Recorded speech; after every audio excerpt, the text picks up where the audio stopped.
Baik, selamat pagi, selamat siang, selamat malam, Bapak Yusa Juyandi selaku dosen eh, mata kuliah Politik Global. Perkenalkan, kami dari kelompok Politik Global Ilmu Politik Unpad angkatan 2021 akan membahas tentang junta militer yang terjadi di Myanmar dengan anggota kami, saya sendiri Caesar Rizky Dewantoro, lalu ada Noki Dwi Nugroho dan Demas Fatur. Boleh di next slide, Noki? Baik, di sini terdapat outline pembahasan di pembahasan kami. Yang pertama adalah latar belakang di Myanmar, lalu sejarah keterlibatan militer di Myanmar, lalu ketika militer berpolitik, yaitu kemunculan watak pretorian, lalu ada dampak dari junta militer, dan yang terakhir adalah argumen kelompok yang disertai dengan kesimpulan. Boleh next, nanti. Dipersilakan kepada teman saya. Ya, baik. Di sini kita membahas tentang latar belakang. Nah, perkara dalam suatu bangsa tidak pernah lepas secara internal maupun eksternal. Permasalahan suatu bangsa bisa menjadi perkara yang tidak mempengaruhi dinamika internasional, kan tetapi bisa pula menjadi persoalan yang mengganggu tata tertib dan perdamaian internasional. Masalah dalam negara bisa disebabkan oleh kepentingan politik atau tujuan pribadi atau golongan. Konflik sering terjadi untuk mewujudkan kepentingan tersebut yang bisa disebabkan oleh faktor seperti masalah internal politik, krisis ekonomi, agama, dan sosial budaya. Ini bisa mengganggu ketertiban dan keamanan dalam negara. Dan salah satu ancaman yang bisa terjadi adalah campur tangan militer yang berdampak pada tindakan kudeta. Mulai dilanjut.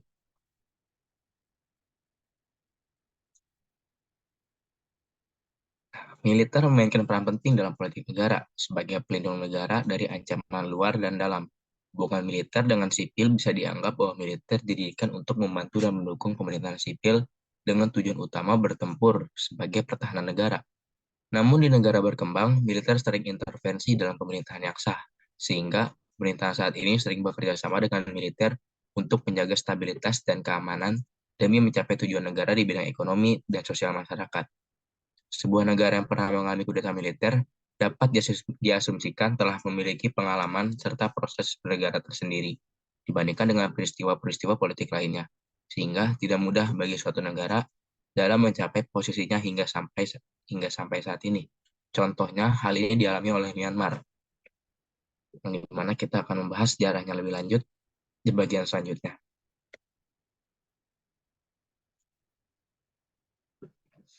Nah, sejarah Myanmar selama 6 dekade terakhir tidak bisa dilepaskan dari cengkraman kediktatoran pihak militer.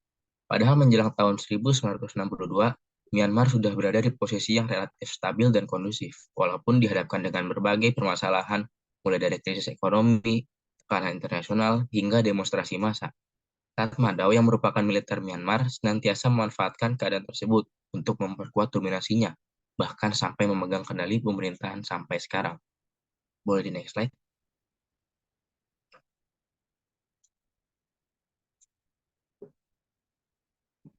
Nah, semenjak pemerintahan dikuasai pihak militer, seluruh bidang kehidupan di Myanmar diatur oleh pihak militer, baik dari segi politik, pemerintahan, dan ekonomi. Pendapat ini pula dikemukakan oleh Davis E. Steinberg yang menyebut Myanmar sebagai the most monolithically military controlled in the world, dan disebabkan karena kondisi pemerintahan Myanmar yang sangat dikendalikan oleh pihak militer sejak tahun 1962. Lalu di bagian selanjutnya, kita akan membahas bagan-bagan dalam kudeta militer yang terbagi menjadi 3. Mulai di next slide ya. Nah, di bagian pertama itu ada kudeta 1962. Kudeta yang pertama kali terjadi di Myanmar, yakni 14 tahun setelah negara yang saat ini dikenal sebagai Burma merdeka dari kolonial Inggris. Lalu, eh, Tatmadaw di bawah Jenderal Ne Win menggulingkan pemerintahan sipil pada tahun itu. Ia memasang rezim otoriter terpusat yang menggabungkan unsur-unsur sosialisme dan nasionalisme, di mana kudeta tersebut sebagian muncul dari kekhawatiran bahwa pemerintah sipil gagal untuk menindak keras gerakan etnis minoritas dan sayap bersenjata. Kudeta pertama ini terhadap pemerintah pada tahun 1998 menjadi titik penting berkuasanya militer di Myanmar. Lalu ada pemberontakan 8888 Kudeta ini merupakan kudeta kedua yang dilakukan kembali oleh militer pada tahun 1988. Kala itu muncul demonstrasi berdarah besar-besaran di Myanmar yang dikenal sebagai pemberontakan 888. Rakyat yang sudah muak dengan korupsi, arogansi kekuasaan, dan kegagalan ekonomi turun ke jalan untuk menuntut pemerintahan yang kala itu masih dikuasai militer untuk mundur. Namun militer masih dapat menguasai kursi kekuasaan hingga pemilu 1990. Nah, dalam momen pemberontakan ini, Aung San Suu Kyi muncul sebagai aktivis pro-demokrasi yang mencuri perhatian. Sosoknya merupakan anak pahlawan nasional dan mendapat pendidikan barat menarik perhatian. Ia kemudian mendirikan Partai Liga Nasional NLD pada 1990, di mana ketika junta militer mengatur pemilihan umum, NLD ini memenangkan 1% kursi di pemerintahan, yaitu sebanyak 392 dari 492. Namun junta militer menolak untuk mengakui hasil tersebut dan terus memerintah negara di Dewan Hukum Negara dan Restorasi Ketertiban. Dan Suki naasnya dijadikan tahanan rumah hingga tahun 2010 saat militer sudah mulai turun dari tahta kekuasaan. Lalu, kudeta yang baru-baru ini hangat terjadi pada tahun 2021 lalu, tepatnya pada tanggal 1 Februari tahun 2021, di mana peristiwa ini serupa pada tahun 1990, yang tahun sebelumnya, Aung San Suu Kyi dilaporkan ditahan kembali oleh pihak militer, dan dia ditahan bersama Presiden Win Myint dan para pemimpin lainnya. Hal ini terjadi setelah berhari-hari ketegangan meningkat antara pemerintah sipil dan junta. Kudeta itu tepatnya terjadi hanya beberapa bulan setelah NLD memenangkan pemilu, yang padahal pada pemilu itu partai yang dipimpin Suki itu meraup 396 suara dari total 476 kursi parlemen untuk majelis rendah sekaligus atas. Pemimpin tertinggi Tatmadaw, yaitu Jenderal Senior Min Aung Hlaing, bersikeras bahwa kudeta militer adalah langkah yang dibenarkan. Mereka mengklaim bahwa langkah tersebut dilakukan karena kecurangan dalam pemilu umum 8 November yang mengakibatkan dominasi NLD di parlemen. Ya, namun militer tidak puas dengan hasil ini dan menuduh Partai Suki melakukan kecurangan. Nah, sementara itu menurut konstitusi ya, militer mereka itu harusnya memegang kendali atas 25% dari total kursi dan sejumlah posisi kunci di kementerian. Militer Myanmar kemudian mengumumkan telah merebut kekuasaan dan akan memerintah setidaknya selama 1 tahun setelah menahan para pemimpin tertinggi negara itu. Nah, militer juga mengumumkan bahwa Panglima Angkatan bersenjatanya Min Aung Hlaing telah dilantik sebagai presiden, di mana ada 11 anggota pemerintahan baru setingkat menteri diangkat setelah kudeta terjadi. Bisa dilanjut dengan bagian selanjutnya dari pembahasan kami. Baik, selanjutnya jika kita melihat keterlibatan militer dalam ranah politik praktis yang terjadi di Myanmar, hal ini tidak dapat dilepaskan itu dari kemunculan watak pretorianisme dari tubuh militer Myanmar sendiri. Pretorianisme ini menurut Eric Nordliger dalam bukunya yang berjudul Militer dalam Politik, dijelaskan bahwa pretorianisme diartikan sebagai suatu kondisi di mana militer tampil sebagai aktor utama yang sangat dominan gitu, yang secara langsung menggunakan kekuasaannya atau mengancam dengan menggunakan kekuasaan mereka. Lebih lanjut, Eric Nordliger menjelaskan pengklasifikasian bentuk-bentuk pretorianisme ke dalam 3 bentuk berdasarkan tingkat keterlibatan militer dalam politik. Yang pertama di sini ada moderator, yang kedua ada Praetorian Guardian, yang ketiga ada Praetorian Ruler. Secara singkat, Praetorian Moderator ini bertindak sebagai kelompok yang dapat memengaruhi keputusan sipil tanpa harus masuk dalam struktur politik. Jadi militer ini dapat dalam kata lain membisiki sipil gitu untuk memengaruhi keputusan politik agar sejalan dengan keputusan apa yang militer kehendaki. Selain itu ada Guardian Praetorian, yaitu bentuk Praetorian yang kurang lebih sama dengan moderator, namun secara keterlibatan praktis militer sudah masuk itu dalam ranah politik praktis. Hal ini diambil oleh militer dalam rangka menjaga status quo negara. Selain itu, dalam melakukan penjagaan terhadap negara yang menurut kata militer akui, militer akan memasuki ranah politik ini dalam waktu tertentu hingga terpilihnya pemerintahan sipil. Yang terakhir ada ruler. Ruler Praetorian ini diartikan sebagai suatu kondisi di mana militer menguasai segala aspek kehidupan politik suatu negara.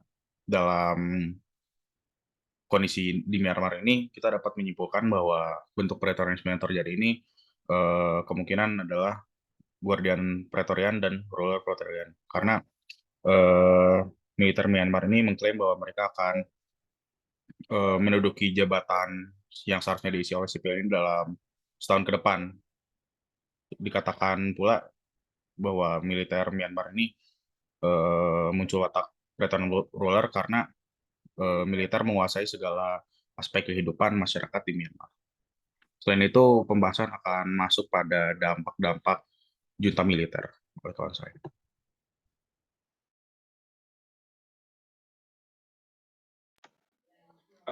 Baik, masuk pada dampak dari pemerintahan junta militer Myanmar. Saya izin off cam saja ya. Mohon maaf kepada Pak Yusa dan teman-teman.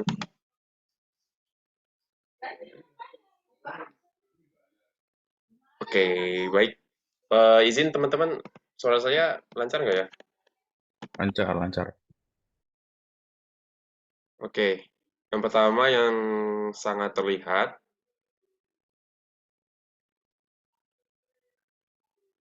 adalah krisis ekonomi yang terjadi pada Myanmar. Ini disebabkan karena pemerintah junta militer Myanmar melakukan penutupan terhadap semua cabang bank, lalu membatasi pembayaran secara daring, lalu juga sempat mematikan internet. Sehingga ini akan menghambat jalannya produksi dari industri-industri yang ada di Myanmar, sehingga industri Myanmar pun akhirnya melemah dan menyebabkan PHK massal. Lalu dampak yang terlihat yaitu adalah dari politik internasionalnya, di mana junta Myanmar ini mendapatkan desakan dari internasional karena pemerintahan militer mereka ini tidak mendapatkan dukungan dari pertama negara ASEAN dan yang kedua itu adalah dari banyak negara PBB. Lalu selain itu baru-baru ini juga di Myanmar terjadi perang saudara dikarenakan masyarakat di sana membentuk tentara pertahanan rakyat untuk melawan pemerintah sehingga terjadi perang saudara yang menyebabkan banyak korban jiwa yang berjatuhan.